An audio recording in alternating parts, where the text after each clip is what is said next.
Clarification ಕೊಟ್ಬಿಡ್ತೀವಿ. ಅದಕ್ಕೆ ಈಗ Ramamurthy sir ಇಲ್ಲೇ ಇದ್ದಾರೆ. ಯಾಕಂದ್ರೆ ಇವ್ರು ಹೇಳಿದ್ರು ಕತೆ ನಾನ್ ಮಾಡಿಸ್ದೆ, ಟೈಟಲ್ ನಾನ್ ಕೊಟ್ಟೆ. ಅಂತಂದ್ರೆ ರಾಬರ್ಟ್ ಕತೆ ಕೊಟ್ಟಿದ್ದೆ ನಾವೇ ಇಲ್ಲ. ಯಾಕಂದ್ರೆ ಕೊಟ್ಟಿದ್ದು ಮಾಡಿದ್ರು ಹೇಳ್ಬಾರ್ದು. ಅದು ಅಂದ್ರೆ ಯಾಕಂದ್ರೆ ವಿದೇಶದಲ್ಲಿ ಇದೇ ತರ ಒಂದ್ ಕಡೆ ಸಿಗಾಕೊಂಡು ಬಾಯಿಂದ ಇಳಿಸ್ಕೊಂಡು ಬುದ್ಧಿ ಕಲ್ತಿರಾದ್ರೆ ನಾವ್ ಏನ್ ಹೇಳೋಣ. ಈಗ ಈ ಕತೆ ಇಂಥ ಒಳ್ಳೆ ಕತೆ ಯಾಕಪ್ಪ ಬಿಟ್ಟೆ ನೀನು? ನೀನ್ ಮಾಡಿಸ್ತಿರ್ತಾನೆ. ಇಂಥ ಒಳ್ಳೆ ಕತೆ ಯಾಕೆ ಬಿಟ್ಟೆ ನೀನು? ನಿನ್ ಜಡ್ಜ್ಮೆಂಟ್ ಅಷ್ಟು ಚೆನ್ನಾಗಿದೆ, ಗುಡ್, ಮಾಡ್ಬೋದಾಗಿತ್ತಲ್ಲ.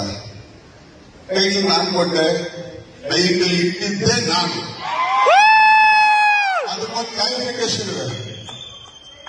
ಯಾಕಂದ್ರೆ ಕ್ಲಾರಿಫಿಕೇಶನ್ ಕೊಟ್ರೆ ಕರೆಕ್ಟ್ ಆಗಿ ಕೊಡ್ಬೇಕು ಅಂತ. ಆ ಟೈಟ್ಲ್ ಎಲ್ಲಿ ರಿಜಿಸ್ಟರ್ ಮಾಡ್ಸಕ್ ಹೇಳಿದ್ದೀರಾ? ಫಸ್ಟ್ ನಮ್ಮ ಬ್ಯಾನರ್ ನಲ್ಲಿ ರಿಜಿಸ್ಟರ್ ಮಾಡ್ಸಕ್ ಹೇಳಿದ್ರಿ. ಬಟ್ ನನ್ನ ಬ್ಯಾನರ್ ನಲ್ಲಿ ಇರ್ಲಿಲ್ಲ ಜಾಗ ಅಂತ ನಾನು ಹೇಳ್ತಿದ್ದೆ. ಆಯ್ತು, ಅಲ್ಲೂ ನಮ್ಮ ಬ್ಯಾನರ್ ಇಂದ ಇದೆ, ರಿಜಿಸ್ಟರ್ ಮಾಡ್ಸು ಅಂತ ಹೇಳಿದ್ದೀನಿ. ಟೈಟಲ್ ಕೊಟ್ಟಿದ್ದೀವಿ. ಯಾಕಪ್ಪ ಬಂದು ಬಂದು ನಮ್ ಕೈಲೇ ಯಾಕೆ ಮುಗಿಸ್ಕತ್ತೀಯ? ಮುಗಿಸ್ಕೋಬೇಡ. ಎಲ್ಲ ಚೆನ್ನಾಗಿದೆ, ಅಲ್ಲೇ ತಪ್ಪದು.